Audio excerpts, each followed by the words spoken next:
Hello and welcome to Work Helps Me. My name is Andrea Leipelt. I'm an occupational physician from Germany, and in this podcast, we talk about healthy work, occupational health prevention, and the people behind the workplace. Today, we are talking about fatigue at work. Most of us know what it feels like to be tired. After a long day, a stressful week, or a night of poor sleep, feeling exhausted seems normal. But fatigue is something more. Fatigue is not just being tired. Is a state of physical, mental, or emotional exhaustion that affects how we think, how we perform, and how safely we work. And this matters because fatigue is one of the most underestimated workplace risks. It affects concentration. It slows reaction times. It reduces motivation. It increases mistakes. And in some situations, it can become dangerous. What makes fatigue so important? That it can affect anyone. Healthcare workers, truck drivers, construction workers, office employees, emergency responders, managers, teachers, shift workers. Fatigue does not care what job you do.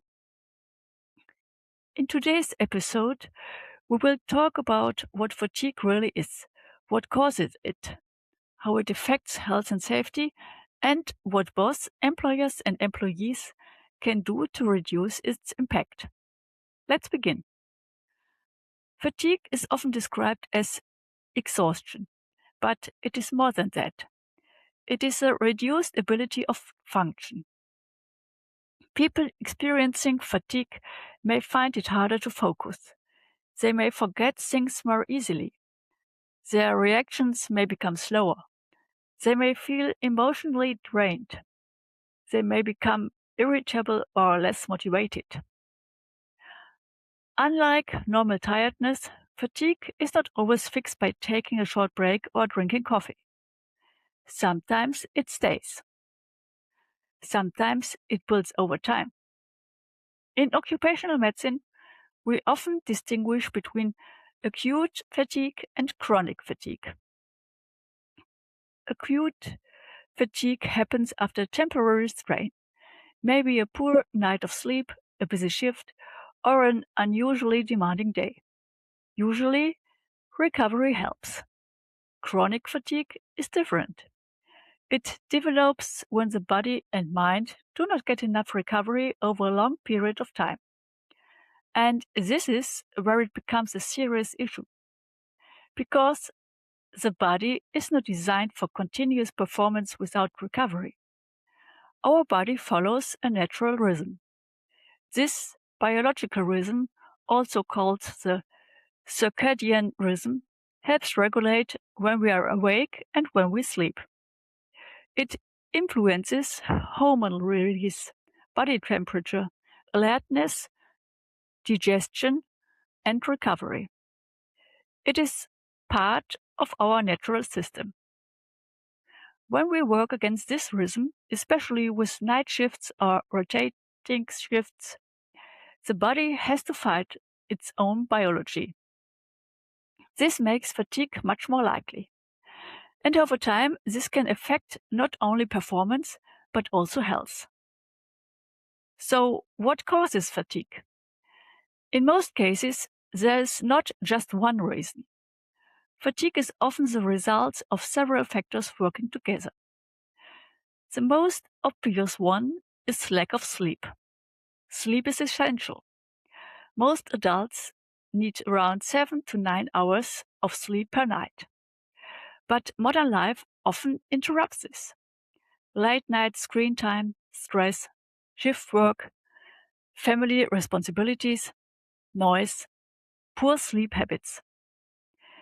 Even losing 1 or 2 hours regularly can have a significant effect, and sleep debt adds up.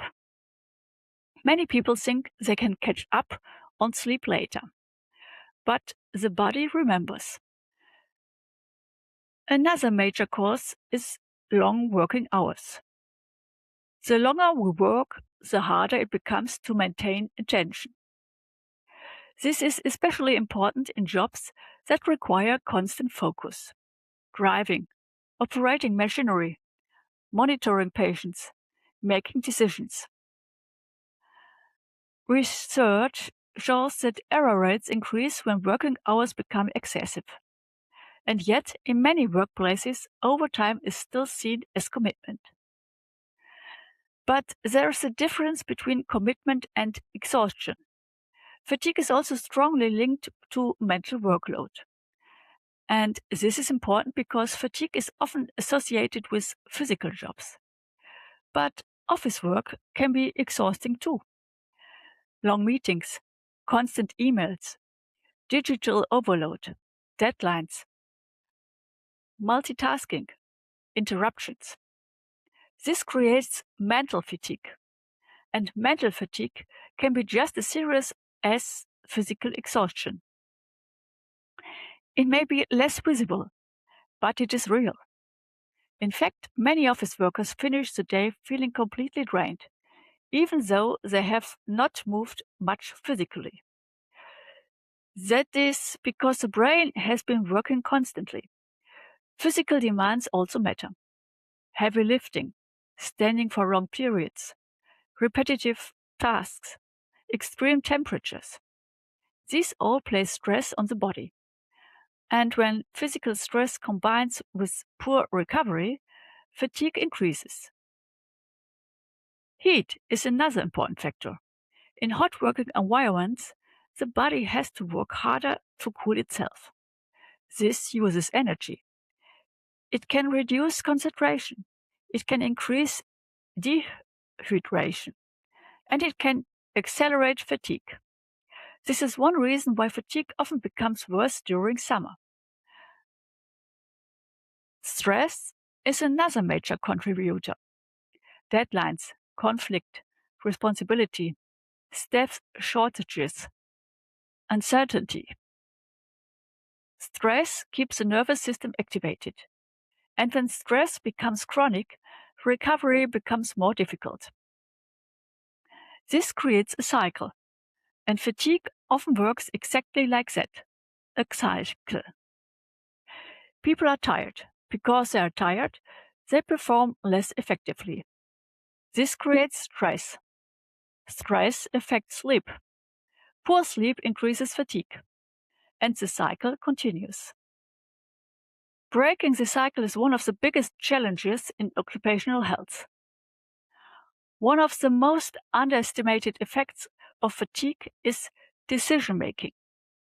When people are tired, they often take shortcuts. They may miss important details. They may underestimate risks. They may make decisions they normally would not make. And this can affect not only themselves, but others, especially in leadership positions. A tired manager may communicate poorly. A tired team leader may overlook warning signs. A tired doctor may make a clinical mistake.